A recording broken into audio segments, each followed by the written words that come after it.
think it's basically maybe impossible for someone to understand what depression really is who has never been depressed. Physical feelings are definitely there. I'm not hungry, don't sleep as well. Feel more tired, lack of energy. All those things go along with it.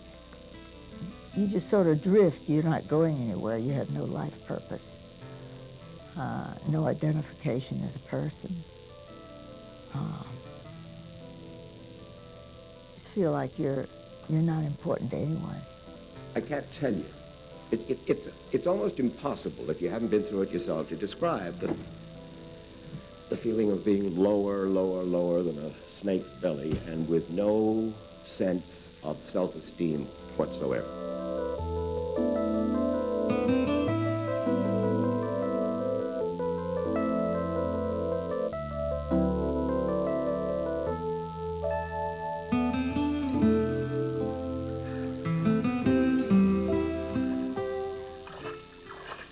People over 65 years of age comprise the fastest growing segment of the American population.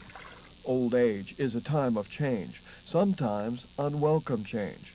But depression is not normal for older Americans. It's true that most older people do experience periods of sadness and grief, but healthy people who have sad or blue episodes are able to recover in time and lead a productive life.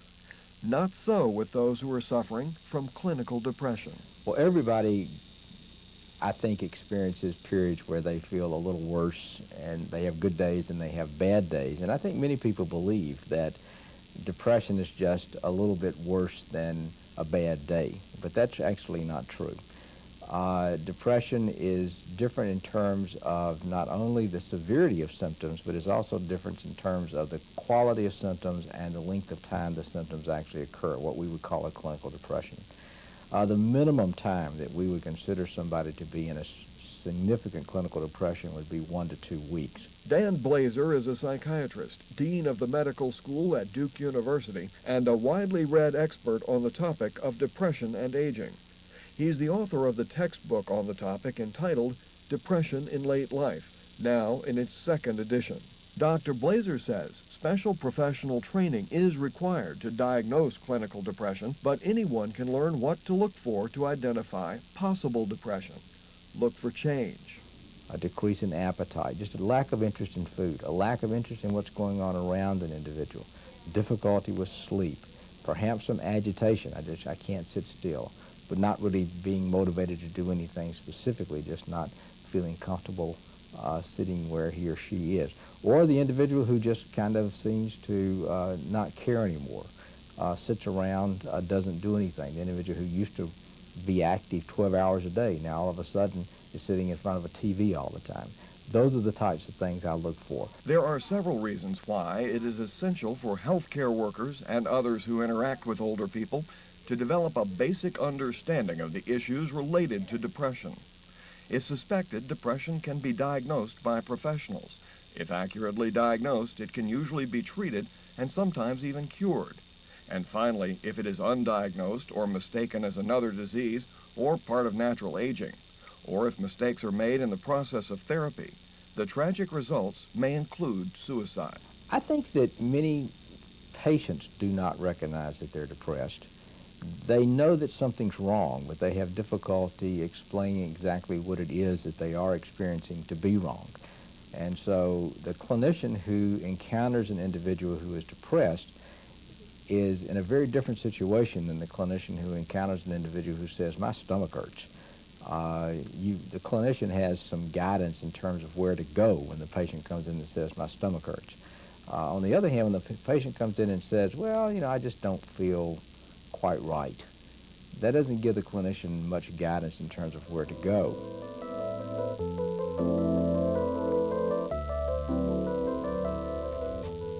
Lillian Bowie retired from teaching in 1983. How are you doing?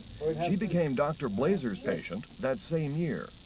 Ms. Bowie, it's good to see you again. Can you tell me sort of how you've been doing since I last saw you? I have done all right, but I haven't felt so great. During psychotherapy sessions, Dr. Blazer monitors Mrs. Bowie's progress. By ongoing evaluation of signs and symptoms, Dr. Blazer and Mrs. Bowie can make decisions about her medication. With the help of psychotherapy and medication, Mrs. Bowie is often able to find the motivation to engage in the things she has always enjoyed: taking walks, playing bridge, teaching Sunday school, and exercising. When there's sufficient motivation, exercise helps Mrs. Bowie, especially swimming. Activity helps her turn outward, away from the focal point of depression. In most cases of depression, there are multiple causes. Dr. Blazer views these issues in terms of dimensions of causation. These include biological, psychological, social, and existential dimensions. In many individuals, including Mrs. Bowie, each of these factors plays a role, but the extent to which each factor is involved will vary from individual to individual. Let's consider first biological causes. The biological dimension is clearly things that may originate within the body that can lead an individual to feel depressed. In Mrs. Bowie's case, biological causes have been important and have included genetic and disease-related causes. Illness and the after effects of surgery were factors, and depression appears to run in Mrs. Bowie's family. Her mother suffered with depression for years. My mother had a depression when I was 8 years old, so the word depression meant, I didn't know what it meant at 8. I was very much attached to my mother, who shared fun and silly games and had let me read Shakespeare at 8.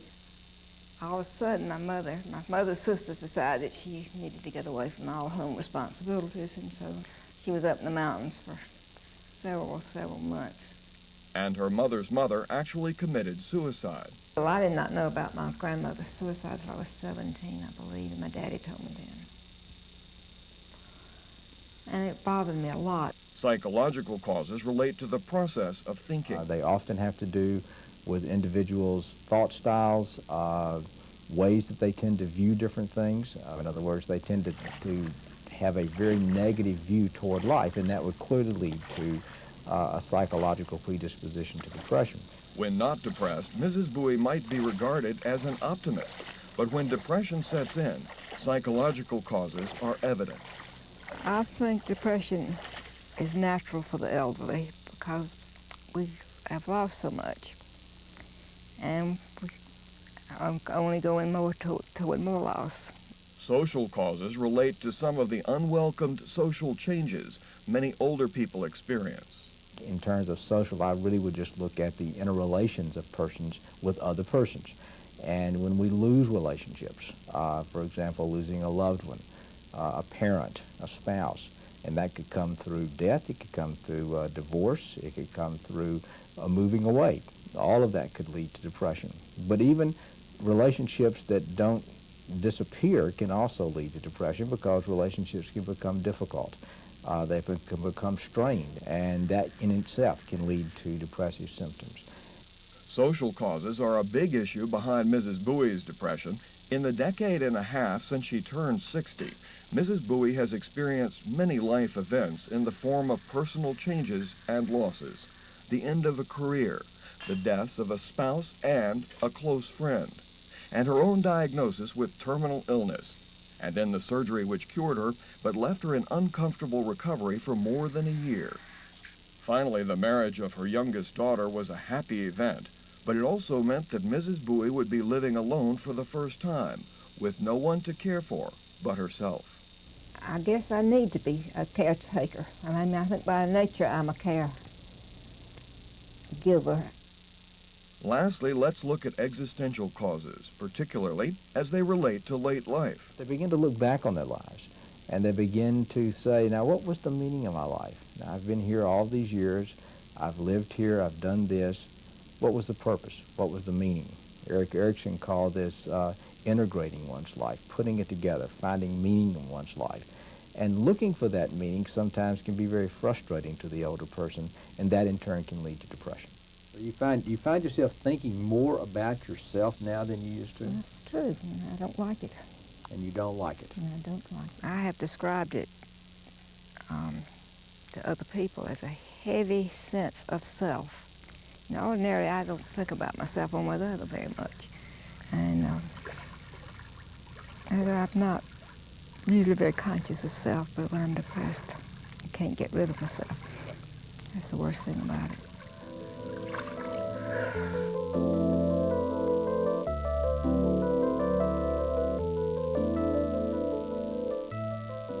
The three main treatment modalities for depression have included psychotherapy, drug therapy, and electroconvulsive therapy, or ECT. Each approach has advantages and disadvantages. Psychotherapy can be effective, especially in treating less severe depressions, as it helps people to communicate and to talk through issues. Another advantage is that it does not involve taking a drug. The main disadvantage is that psychotherapy may take a significant amount of time to get results, and that means significant expense. Drug therapy, also referred to as pharmacotherapy, involves taking medication to alleviate the symptoms of depression. The main advantages are that it's quick, effective, and relatively inexpensive. In recent years, researchers have developed new medications which are associated with greater effectiveness and fewer side effects. The disadvantages: the side effects of drug therapy are still an issue, especially for some people. And even though the cost is lower than that associated with psychotherapy, the cost of medication does add up over time, especially for an older person on a limited income, and especially since Medicare does not pick up that bill. Research shows that 60 to 80% of senior outpatients can be treated effectively with one or both of the first two treatment options. Dr. Blazer says that as therapy takes hold, it's important to be aware that the risk for suicide may actually increase as the patient becomes energized. When dealing with the depressed older patient, always keep the risk factors in mind. The more factors they have, the greater the risk. Well, we know that the older you are, the greater risk you are for suicide. We know that if you're a male, that you're at greater risk for suicide. We know that individuals who live alone are at greater risk for suicide. We know individuals who have a chronic medical illness are at greater risk for suicide. The individual drinking alcohol and abusing alcohol is at greater risk for suicide. The individual who's taking a lot of medications is at a greater risk for suicide. Suicides can occur where there are none of these risk factors, but most people who attempt suicide will exhibit several. The clinician, healthcare worker, family member, or caretaker who is concerned about the risk should take action to prevent it. If I feel like the risk is acute, I will insist that the patient come in the hospital, because usually the acute situation is not one that lasts over a long period of time. And therefore, having them hospitalized for a short period of time, one can ride through the period of greater risk for suicide. I would hasten to add, however, that no one can absolutely prevent a suicide. And therefore, every clinician who treats depressed persons, regardless of age, is going to probably at some time in her or his career encounter an individual who's commits suicide. Joe Buckwalter is a top-notch woodworker. He's also a retired surgeon. And after 5 suicide attempts and 5 hospitalizations, he considers himself to be something of an expert on the topic of depression. During the time that I had suicidal imagery, and during the time that I actually made overt attempts to terminate my life, I was seeing psychiatrists. And I think from their point of view, this must have been very difficult for them, because there's only one way that they could absolutely ensure that I wasn't going to kill myself, and that is to commit me to a hospital somewhere. But that was never done. Every treatment available was used in an attempt to help Joe, but for years, nothing worked. I was determined that the only way out was to kill myself. The very person you think would never make a suicide attempt, never successfully commit suicide, will be the person who in fact does that. And I planned it all very carefully. The next morning, I went to the hospital, and I went into my office and locked the door, and I sat at the desk and had a glass of water and took 100 milligram Seconal capsules, which was about at least 50 times the normal dose. We were going to go to a barbecue that evening, and in the afternoon my wife got one of my colleagues' friend to go over to the hospital and look for me. I had ridden a bicycle over to the hospital, and he found me slumped over in my desk. It was 5 days later in the intensive care unit when one of my other friends was about to do a tracheostomy. I still had a tube in my trachea. I hadn't really awakened. But just at the last moment, when they were about to cut my throat and do the tracheostomy, I woke up.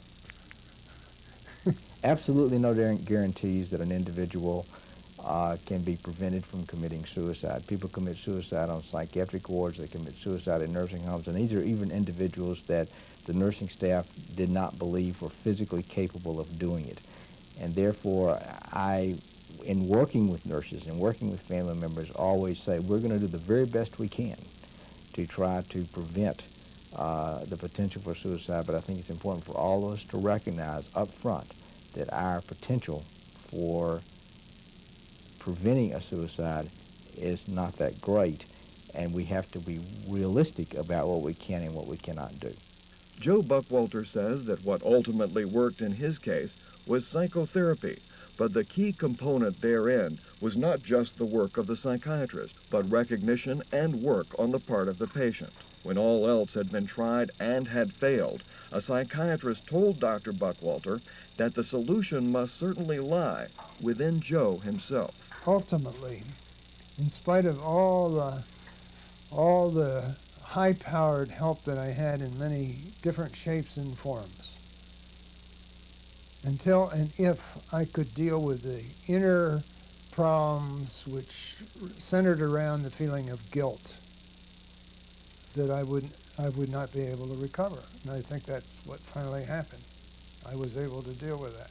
Dr. Buckwalter has written a book about his experiences. He hopes that reading it will help other people. Writing it was therapeutic for him.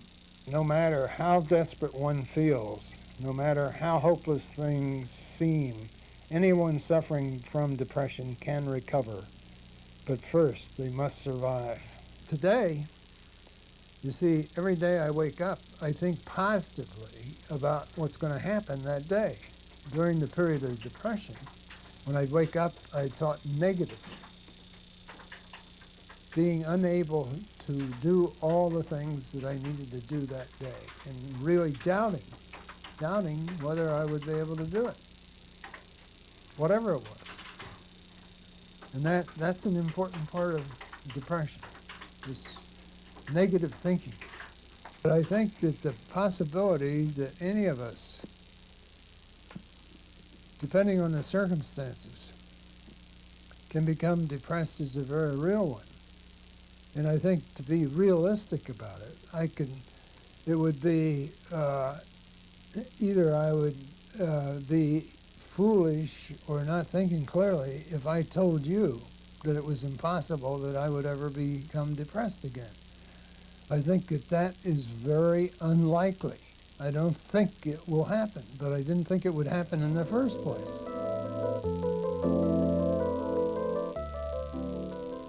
In the institutional setting, the nursing home, for example, the occasional visitor might get the impression that depression is epidemic.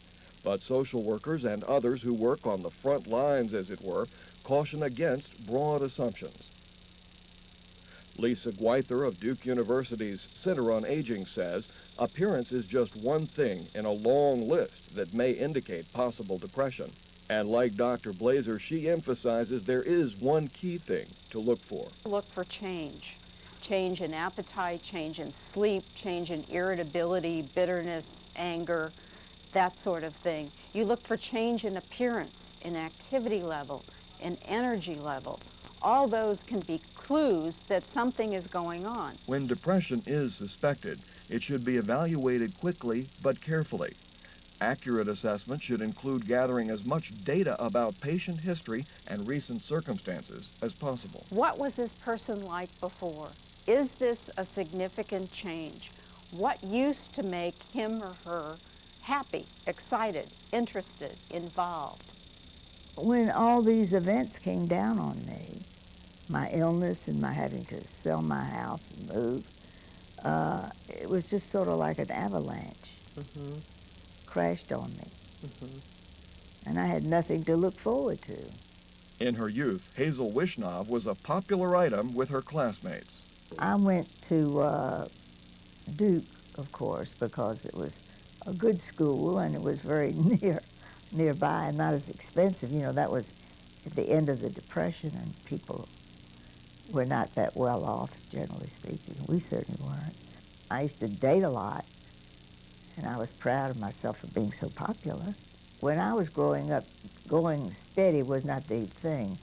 What was the thing was having a lot of different dates. And I guess I had more than my share. A girl in those years could only be a teacher or a nurse. There weren't many jobs in between, or mother. And so I knew I didn't want to be a nurse. And I didn't like teaching. So I majored in sociology. They weren't so career-oriented in those days, not for girls. You know, the plan was to get married. A marriage and children did not keep Hazel Wishnov from an active, professional, and volunteer life. Among other things, she consulted with nursing facilities, including this one in Durham, North Carolina. Now, Hazel lives here. It was after she moved into a nursing home that Hazel became depressed. An alert staff took note of the changes in her behavior and asked consulting psychiatrist David Susko to make an assessment. One of the factors in your depression has been your loss of independence. And I understand a big part of that was when you had to give up your home and move into the nursing facility. Mm-hmm. Could you tell me how that experience affected you? I lived in that house for 58 years, and all my life was invested in the neighborhood, and Durham, and driving here, driving there. Mm-hmm. I was very active. You go from there to nothing.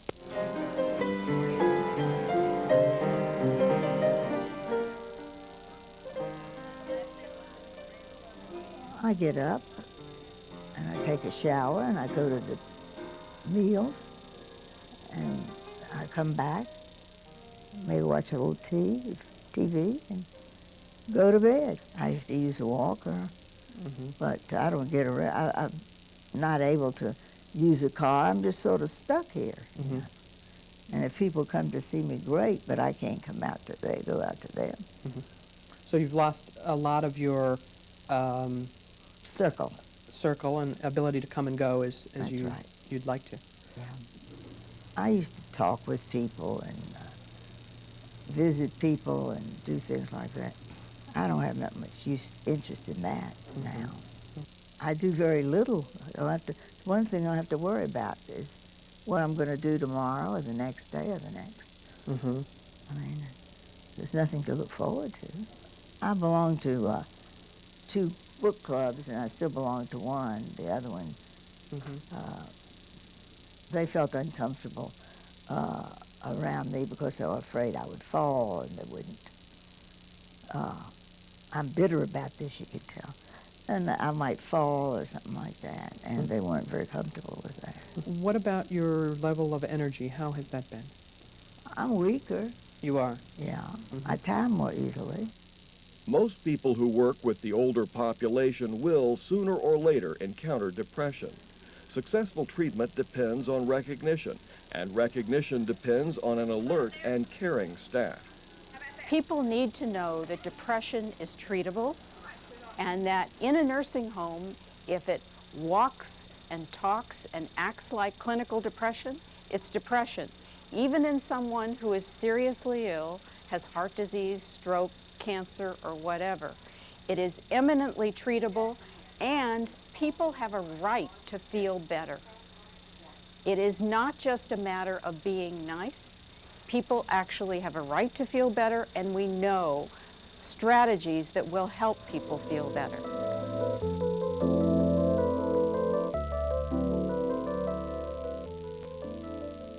Depression on an individual basis may seem to be a very private issue, but it's an important issue at the government level as well. In Washington in 1996, the Special Committee on Aging held a hearing to consider the future, how to finance and improve the quality of care for older Americans with disabling mental disorders. We tend to talk about numbers and statistics. Between the years 1980 and 1992, the suicide rate among elderly Americans climbed nearly 9%. When I see these numbers, they aren't mere statistics to me. My father committed suicide, shot himself. And this is a very serious problem. It's getting worse all the time. Scientific studies have shown that almost 80% of depressed elderly outpatients can be treated effectively with antidepressant medication. I think we should also recognize that when depression does occur in the elderly, it shouldn't be confused with either natural aging, as you've mentioned, or age-specific illnesses. This condition is treatable. One of the key witnesses was television commentator Mike Wallace. I didn't know what had hit me, but it began with my being unable to get to sleep or to stay asleep despite sleeping pills. From there, knife-like pains up and down my arms, dizziness, lightheadedness, lack of appetite, but above all, a feeling of bitter and unrelieved despair and thoughts of suicide, contemplation of suicide, contemplation of the fact that maybe if I could just get out of here, the pain would come to an end. The stigma attached to depression, happily, has begun to disappear, thanks to people like you, Senator, thanks to people like Styron, Buchwald, Rod Steiger, Dick Cavett, Ted Turner, Barbara Bush, who have been willing to come forward and tell about their experiences with this awful, awful disease. Problem is still, that the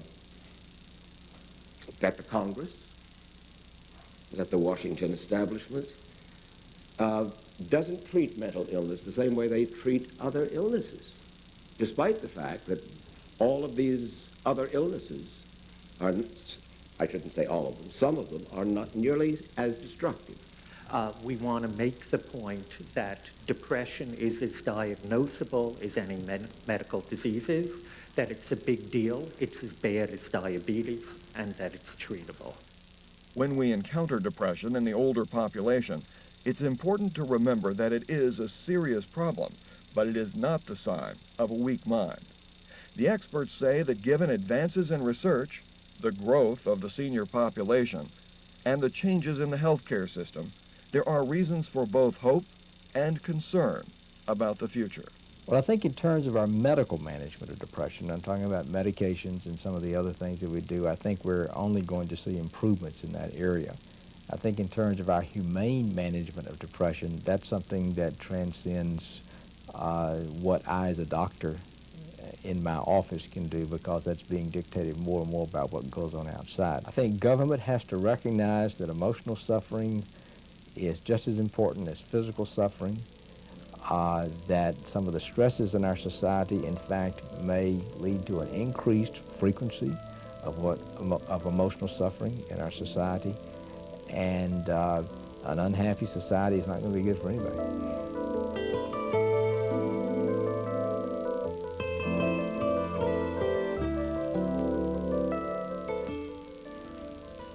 Take heart. There are people, all manner of people, who have been through it and who have gotten better.